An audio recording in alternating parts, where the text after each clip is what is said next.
Welcome to BRK news. కలియుగ దైవంగా పేరుగాంచిన తిరుమల తిరుపతి శ్రీ వెంకటేశ్వర స్వామిని దర్శించుకునేందుకు భక్తులు ప్రతిరోజు తిరుమల కొండపైకి తండోపతండలుగా తరలి వెళ్తుంటారు. ఇక పండుగలు హిందువులకు ప్రత్యేకమైన రోజుల్లో అయితే రద్దీ ఏ స్థాయిలో ఉంటుందో ప్రత్యేకంగా చెప్పాల్సిన పని లేదు. శ్రీవారిని దర్శించి ముడుపుల రూపంలో స్వామివారికి నగదు సమర్పిస్తారు. ఈ ముడుపులను దర్శనం అనంతరం హుండీలో సమర్పిస్తారు భక్తులు. ఇలా సమర్పించిన నగదు, చిల్లర నాణేలు, బంగారు వెండితో పాటుగా విదేశీ కరెన్సీలను వేరు చేసి లెక్కింపు చేపడతారు. ఈ లెక్కింపు కోసం శ్రీహరి స్వామివారి ఆలయానికి సమీపంలోని నూతన పరాకమణి భవనంలో ప్రస్తుతం టీటీడీ నగదు, చిల్లర నాణేలను లెక్కిస్తూ వస్తుంది. ప్రతినిత్యం నిండిన హుండీని శ్రీవారి ఆలయం నుంచి తరలించి రాకామణి భవనంలోనికి తీసుకెళ్తారు. అక్కడ బంగారం, వెండి, నాణేలు, నోట్లను వేరు చేస్తారు. పరాకమణిలో కేవలం నగదు మాత్రమే లెక్కిస్తూ వస్తారు.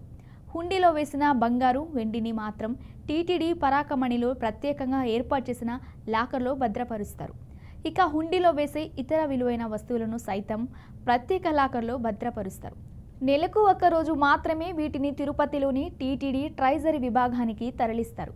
రోజువారీగా హుండీలో భక్తులు సమర్పించిన చిల్లర నాణేలు, నోట్లను మాత్రమే లెక్కిస్తుంది టీటీడీ. ఇతర వివరాలను ఫిబ్రవరిలో నిర్వహించే బడ్జెట్ సమావేశాల్లో మాత్రమే వెల్లడిస్తుంది. ఈ క్రమంలోనే 2024 సంవత్సరంలో టీటీడీ హుండీ ఆదాయం, దర్శించుకున్న భక్తుల వివరాలు వెల్లడించింది. 2024 సంవత్సరంలో టీటీడీ రికార్డు స్థాయిలో హుండీ ఆదాయం లభించింది. ముడుపుల రూపంలో స్వామివారికి హుండీ ద్వారా 1365 కోట్ల ఆదాయం సమకూరినట్లు తెలిపింది. తిరుమల శ్రీ వెంకటేశ్వర స్వామిని 2,55 లక్షల మంది భక్తులు దర్శించుకున్నారు. 99 లక్షల మంది తలనీలాలు సమర్పించారు. 6.30 కోట్ల మంది అన్నప్రసాదం స్వీకరించినట్లు తెలిపింది. 12.14 కోట్ల లడ్డులు విక్రయించినట్లు టీటీడీ వివరించింది. తిరుమల ఆలయానికి గత ఏడాది 1367 కోట్ల హుండీ ఆదాయం సమకూరింది. ప్రపంచంలోని అత్యంత ధనిక హిందూ దేవాలయం తిరుమల తిరుపతి దేవస్థానం. ఈ ఆర్థిక సంవత్సరంలో హుండీ ఆదాయం ద్వారా దాదాపు 1600 కోట్ల ఆదాయం సమకూరుతుందని అంచనా. 2024-2025 ఆర్థిక సంవత్సరం ఈ ఏడాది మార్చి నెలతో ముగిస్తుంది. 2024లో తిరుమల దేవస్థానం హుండీ ఆదాయం అత్యధికంగా ఆగస్టు నెలలో 125.62 కోట్ల సమకూరింది.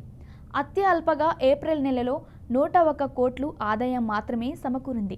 నెలవారీ హుండీ ఆదాయాలను పరిశీలిస్తే జనవరి 116 కోట్లు, ఫిబ్రవరి 111 కోట్లు, మార్చి 118 కోట్లు, ఏప్రిల్ 101 కోట్లు, మే 108 కోట్లు, జూన్ 113 కోట్లు, జూలై 125 కోట్లు, ఆగస్టు 125.62 కోట్లు, సెప్టెంబర్ 114 కోట్లు, అక్టోబర్ 107 కోట్లు, నవంబర్ 111 కోట్లు, డిసెంబర్ నెలలో 115 కోట్లు హుండీ ఆదాయం సమకూరినట్లు టీటీడీ వర్గాలు తెలిపాయి. తిరుమల శ్రీ వెంకటేశ్వర స్వామివారిని దర్శించుకునేందుకు ప్రతిరోజు 60 నుంచి 70 వేల మందికి పైగా భక్తులు తిరుమలకు వస్తుంటారు. ఈ క్రమంలో 2024 సంవత్సరంలో అత్యధికంగా మే నెలలో 23 లక్షల మంది భక్తులు స్వామివారిని దర్శించుకున్నారు. ఇక ఫిబ్రవరి నెలలో అత్యల్పగా 19 లక్షల మంది భక్తులు స్వామివారిని దర్శించుకున్నారు. స్వామివారిని మొత్తం 2.55 కోట్ల మంది భక్తులు దర్శించుకోగా 99 లక్షల మంది తలనీలలు సమర్పించారని టీటీడీ పేర్కొంది. 6.30 కోట్ల మంది భక్తులు అన్నప్రసాదం స్వీకరించగా ఈ ఏడాది మొత్తం 12.44 లక్షల లడ్డులను టీటీడీ బోర్డు విక్రయించింది. ఇవన్నీ కేవలం 2024 లెక్కలు మాత్రమే.